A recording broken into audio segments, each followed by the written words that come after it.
The message had come 3 standard rotations ago, scrawled across the night sky of every inhabited world in the Galactic Alliance. A simple declaration that sent the Council into panic. Your stars are ours. The Krith Armada had finally made their move.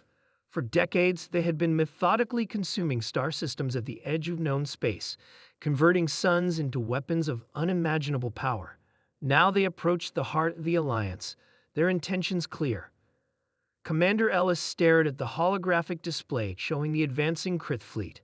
Thousands of biomechanical vessels, each capable of destroying a planet, moving in perfect unison toward Alliance space.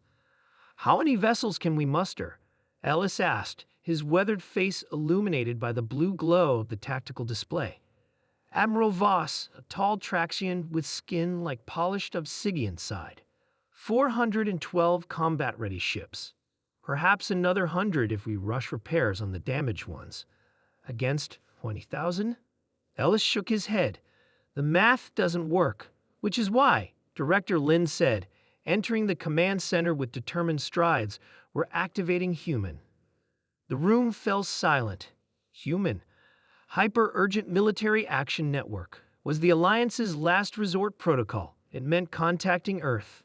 Humans had joined the Galactic Alliance nearly a century ago, bringing with them contradictions that baffled other species. They were physically unimposing compared to most galactic citizens, with no natural weapons, modest lifespans, and unremarkable sensory capabilities. Yet they possessed a unique trait that had quickly earned them both respect and wariness. Humans didn't know when to quit. When the Krith first appeared 30 years ago, humanity had volunteered to serve as the front line.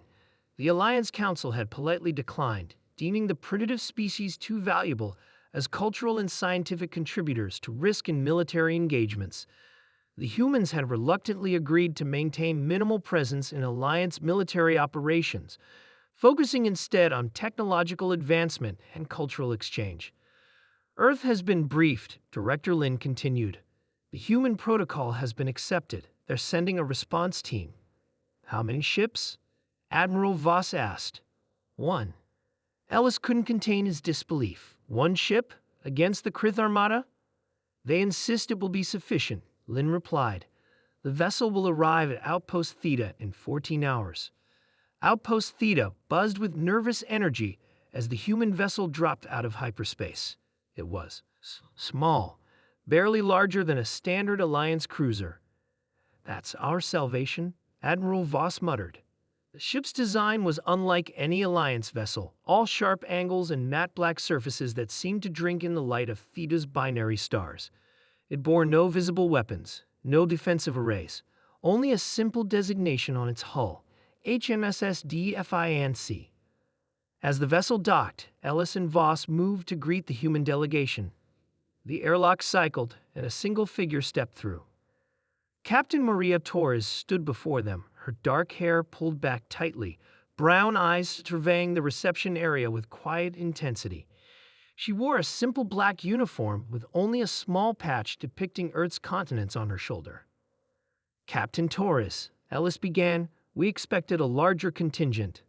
Larger isn't always better, Commander, Torres replied, her voice calm. I understand time is short. Take me to your command center. The Krith converts stars into weapons. Admiral Voss explained, displaying the latest intelligence. They've developed technology to induce premature nova events, harnessing the energy to power their fleet and weapons. Torres studied the data, her expression unreadable. How many civilian populations are in the Krith's projected path? 17 inhabited systems, Ellis replied. Evacuation is impossible on this timeline. Torres nodded. Then we stopped them here. She pressed a small device on her wrist, and a new hologram appeared. A schematic for a device of startling complexity. This is Project Prometheus. It's a stellar stabilizer, originally designed to prevent dying stars from going nova. You've reversed its function, Lin realized, eyes widening. Torres nodded. We modified it to do the opposite. We're going to give the Krith exactly what they want. A star going nova, but on our terms, not theirs. That would require getting past their entire fleet, Voss pointed out. That's where you come in, Torres said. Your 400 ships aren't enough to win, but they're enough to create a distraction. Meanwhile, Defiance will deliver Prometheus to their command star. A suicide mission, Ellis said softly. Taurus smiled.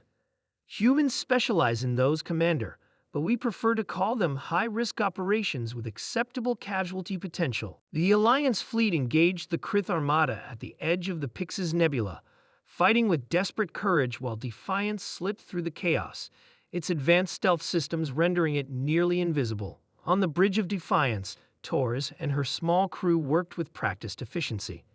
The ship shuddered as they pushed the engines beyond safety parameters, racing toward the massive star at the center of the Krith formation, the power source for their entire fleet. Proximity alert, Lieutenant Thomas reported. We've been spotted. Evasive maneuvers, Torres ordered calmly. Get us within deployment range. The Defiance danced through space, taking hits but never slowing. When they reached optimal position, Torres gave the order. Deploy Prometheus. The device launched toward the star, its specialized shielding protecting it from the stellar heat as it descended toward the core. All hands, prepare for emergency jump, Torres commanded. The Defiance turned, accelerating away as Prometheus activated. Behind them, the star began to pulse erratically.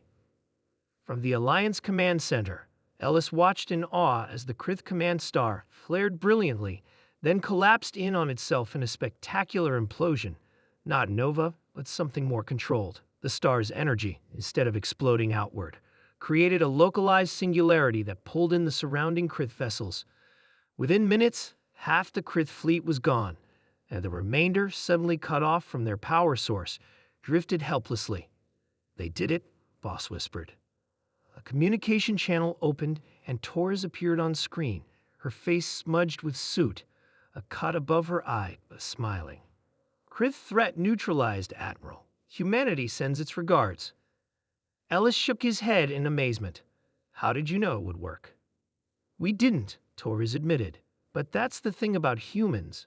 We're not the strongest, or the fastest, or the most advanced species in the galaxy, but we're really good at improvising when the stakes are high.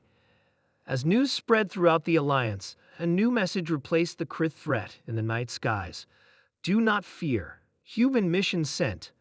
And for the first time in months, the galaxy breathed easier.